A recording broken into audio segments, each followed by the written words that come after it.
Bonjour à tous et bienvenue dans ce Morning Bull Run, ici Moontaurus. Et aujourd'hui on va parler des institutions financières. Donc vous allez voir, il y a énormément d'actualités, tout est en train de se mettre en place et de s'accélérer au niveau de nombreuses institutions financières. Donc on va parler de JP Morgan, on va parler de BlackRock, on va parler de Mastercard, on va parler de Visa et on ira faire un tour sur la supply totale des stablecoins qui est littéralement en train d'exploser. C'est parti.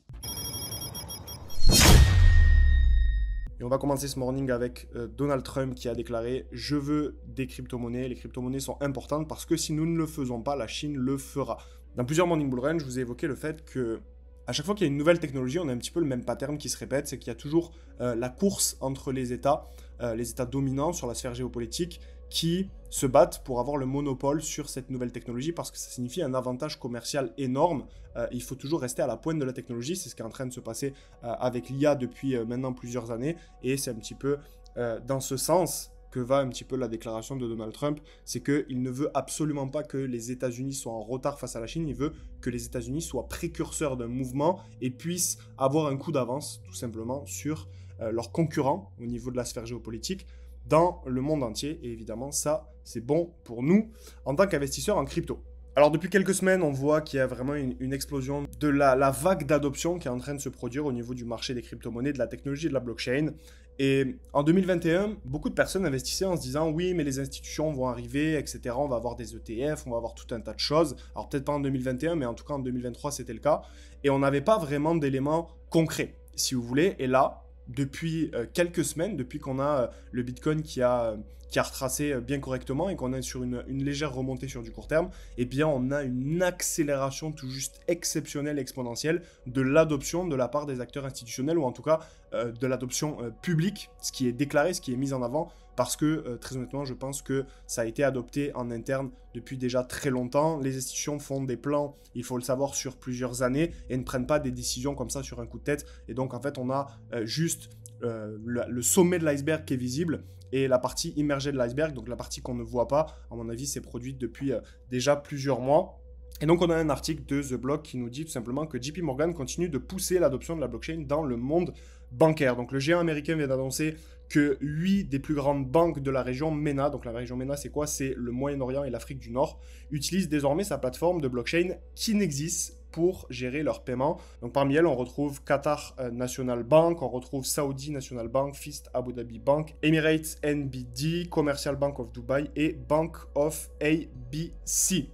Les deux autres n'ont pas encore été révélés, mais qu'est-ce que c'est finalement ce qui n'existe exactement? Eh bien, c'est la branche blockchain de JP Morgan, anciennement connue sous le nom de Onyx. Donc, elle a été lancée en 2019 et elle a déjà traité plus de 1500 milliards de dollars de transactions. Et donc, la suite de Kinexys comprend 4 grandes composantes. Donc, parmi ces 4 grandes composantes, on a Kinexys Digital Payment, donc qui seront une solution pour les paiements numériques transfrontaliers. On a Kinexys Digital Asset pour la tokenisation des actifs. On a Kinexys Link, donc qui sera un réseau privé d'échange d'informations de paiement. Et on a enfin Kinexys Lab, donc c'est l'unité de recherche de la blockchain pour JP Morgan. Et donc, ces outils vont permettre aux banques qui sont partenaires d'améliorer la rapidité, l'efficacité ainsi que la sécurité des paiements internationaux. Et donc, selon JP Morgan, l'objectif est clair, c'est de moderniser les infrastructures bancaires, de réduire les délais de règlement et de répondre aux besoins croissants des institutions financières. Alors très honnêtement, j'aurais pu m'arrêter là au niveau de ce Morning Bull Run parce que c'est déjà une news exceptionnelle, mais on va voir qu'on va pouvoir continuer dans ce sens au niveau des institutions. On va pas continuer avec n'importe qui, on va continuer avec BlackRock. BlackRock qui est le plus grand gestionnaire d'actifs au monde, qui a franchi une nouvelle étape dans l'intégration de la blockchain dans la finance traditionnelle. En fait, l'entreprise a récemment déposé un dossier auprès de la SEC pour créer une nouvelle classe d'actions adossée sur la blockchain. Donc ça, on a déjà évoqué ce sujet-ci dans le morning, dans des mornings précédents. Donc ceux qui veulent avoir un petit peu accès à l'information tous les matins, n'hésitez pas à vous abonner. Le but, c'est de créer une nouvelle classe d'actifs, vraiment d'actions qui est adossée sur la blockchain dans le cadre de son fonds de trésorerie de 150 milliards de dollars. Donc qu'est-ce que ça signifie concrètement? En fait, l'objectif de cette démarche, c'est de numériser la propriété des parts du fonds en les enregistrant sur une blockchain. Et donc cette technologie, elle est appelée la DLT, donc Distributed Ledger Technology, qui permettrait à terme de simplifier certaines opérations du fonds, comme le suivi de la propriété ou les règlements. Donc, quel est le rôle finalement de la blockchain dans ce cas? Eh bien, la tokenisation permet de créer et de représenter des actifs numériques donc des actifs réels comme des actions ou des obligations, directement sur la blockchain. Et donc ça permet de rendre le processus beaucoup plus rapide, beaucoup plus transparent et potentiellement moins coûteux. Et donc en théorie, ça pourrait permettre un règlement instantané, là où les méthodes traditionnelles prennent parfois plusieurs jours. Donc on a un acteur qui accompagne BlackRock, c'est la Bank of New York Mellon, qui est l'un des plus grands dépositaires au monde, une des plus anciennes banques aux États-Unis qui agira en tant qu'intermédiaire pour vendre ses parts tokenisées avec un ticket d'entrée minimum de 3 millions de dollars. Donc ça, c'est vraiment un service qui est réservé aux institutions financières. Et donc, on a vraiment un phénomène plus large à Wall Street qui est en train de se jouer. La tokenisation des actifs devient vraiment de plus en plus, j'ai l'impression, une tendance majeure. Et ça va permettre d'attirer de plus en plus de gestionnaires d'actifs qui vont chercher à répondre à l'intérêt croissant pour les actifs numériques. Et donc, on a d'autres acteurs, comme par exemple Franklin Templeton, qui se positionnent également sur ce créneau. On a également la banque Standard Chartered qui est une banque internationale qui a annoncé via un post officiel sur LinkedIn qu'elle allait élargir ses services liés aux actifs numériques. Donc elle prend désormais en charge deux stablecoins, donc l'USDC et l'USDP, dans le cadre de son service de conservation appelé Custody. Donc qu'est-ce que ça signifie? Ça signifie qu'en fait la conservation d'actifs numériques est un service qui permet aux investisseurs institutionnels de stocker leurs cryptoactifs dans un environnement qui est sécurisé et qui est réglementé. Et donc, c'est un maillon qui est, si vous voulez, essentiel pour intégrer les actifs numériques à la finance traditionnelle. Donc, on va continuer avec les institutions financières. C'est pas terminé. Donc, on a également une entreprise, une institution que vous connaissez tous, c'est Mastercard, qui vient d'annoncer le lancement d'une solution complète pour permettre les paiements en stablecoin de bout en bout. Donc, depuis des portefeuilles crypto jusqu'aux terminaux de paiement chez les commerçants. Et donc, l'objectif de cette annonce, c'est de créer un écosystème qui est fluide, dans lequel les consommateurs vont pouvoir dépenser des stablecoins et les commerçants peuvent les accepter facilement. Et donc, je vais même vous traduire l'article en français. Pour y parvenir, Mastercard va s'appuyer sur plusieurs partenariats, notamment avec OKX, Nuvei et avec Circle. Et grâce à eux, les utilisateurs vont pouvoir utiliser des cartes liées à leur portefeuille crypto, payer en stablecoin comme avec de l'USDC par exemple, et même retirer ces stablecoins sur leur compte bancaire grâce à Mastercard Move. Donc vous avez tout un article, je vous laisserai aller checker de votre côté ceux qui veulent plus d'informations, mais d'un point de vue technique, tout repose sur un réseau qui s'appelle le réseau MNT, donc Multi-Token Network de Mastercard, qui permet l'intégration des paiements en temps réel. Et donc, pour simplifier les transferts d'actifs numériques à l'échelle mondiale, eh bien, Mastercard mise aussi sur son programme crypto, qui s'appelle le programme Crypto Credential, qui associe eh bien, les identifiants simples à des adresses blockchain, et donc plusieurs plateformes comme MetaMask, vous l'avez justement ici, comme MetaMask, Kraken, Gemini, Bybit, Crypto.com, Binance, etc., participent eh bien, déjà à cette initiative. Avant de terminer, bon là pareil, c'est un article qui peut paraître assez complexe, je vais vous le traduire également, mais finalement c'est relativement simple. En fait, on a Visa également qui vient d'annoncer, je parlais de concurrence entre les États-Unis et la Chine, mais finalement c'est pareil avec les processeurs de paiement entre Visa, Mastercard, etc. Et on a Visa justement qui vient d'annoncer un nouveau partenariat avec Bridge, qui est une société spécialisée dans la gestion des paiements en stablecoin. Et l'objectif, c'est de permettre aux utilisateurs d'utiliser leur stablecoin pour des achats du quotidien directement via une carte Visa. Donc c'est un petit peu, si vous voulez, la même chose qu'avec Mastercard. Et donc grâce à cette collaboration, les développeurs vont pouvoir créer des cartes Visa qui sont liées au stablecoin dans plusieurs pays en utilisant une simple intégration API. Et donc concrètement, ça signifie qu'un client va pouvoir utiliser sa carte dans n'importe quel commerce qui accepte évidemment Visa, et le montant payé sera directement prélevé en stablecoin, puis converti en monnaie locale pour le commerçant. Et donc ce qu'il faut savoir, c'est que cette solution, elle est déjà mise en place dans plusieurs pays d'Amérique latine, donc comme l'Argentine, la Colombie, le Mexique, le Pérou, le Chili ou l'Équateur, et ça devrait prochainement eh bien, s'étendre à l'Europe, l'Afrique et à l'Asie. Et donc Visa insiste sur le fait que cette innovation permet eh bien, d'intégrer les stablecoins dans son réseau mondial de manière fluide et sécurisée, ce qui va offrir plus de liberté aux utilisateurs sur la façon dont ils souhaitent dépenser leur argent, tout simplement. Et on termine avec une courbe que je voulais vous présenter, qui est une courbe tout simplement qui parle d'elle-même. Il n'y a pas besoin de faire des choses extrêmement complexes, d'analyser des data extrêmement compliquées pour voir ce qui est en train de se passer.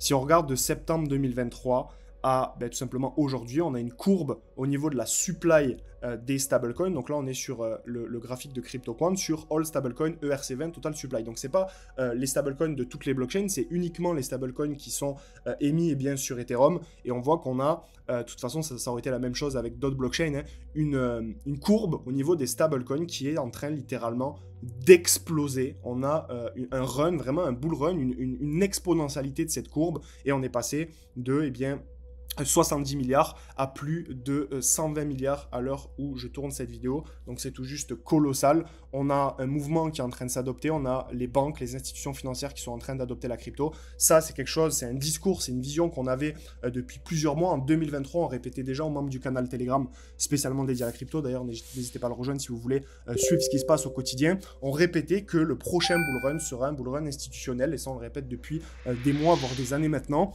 Et là, on a un petit peu la concrétisation de cette vision qui est en train de se mettre en place, et c'est tout juste extrêmement bullish pour la suite. C'est tout pour ce Morning Bull Run, je laisse la parole à Apollo Taurus, et on va se retrouver nous directement mercredi pour le prochain morning. Si vous avez des questions, n'hésitez pas à les poser en commentaire. C'était Moon Taurus, ciao ciao. Bonjour à tous les Taurus, ici Apollo, j'espère que vous êtes en forme pour attaquer cette semaine qui va être très importante pour les marchés crypto. Alors pour rappel, on a eu la semaine dernière une semaine NFP, ok, donc on a eu les données sur l'emploi, sur l'inflation qui sont tombées, et on voit un potentiel ralentissement de l'économie américaine. Donc ça, c'est un premier point, ok. Justement sur cette semaine dernière, on a eu une contraction de la volatilité sur Bitcoin, on a commencé à consolider ici sur la zone de résistance qu'on avait identifiée. Donc ça, c'est un deuxième point. Et on attaque là maintenant une semaine qui est, comme je vous l'ai dit, très importante, puisqu'on a le FOMC qui aura lieu mercredi 7 mai à 18 h heure française. Le plus probable, c'est d'avoir un maintien des taux, ok, puisqu'ils ont déjà annoncé qu'ils allaient baisser les taux sur le reste de l'année, mais ils ne souhaitent pas les baisser trop tôt, parce qu'on est vraiment sur un moment charnière pour l'économie américaine qui est vraiment assez sensible, ok. Mais on pourrait tout de même avoir une baisse des taux surprise. Honnêtement, je ne pense pas. Ça pourrait vraiment arriver, ok.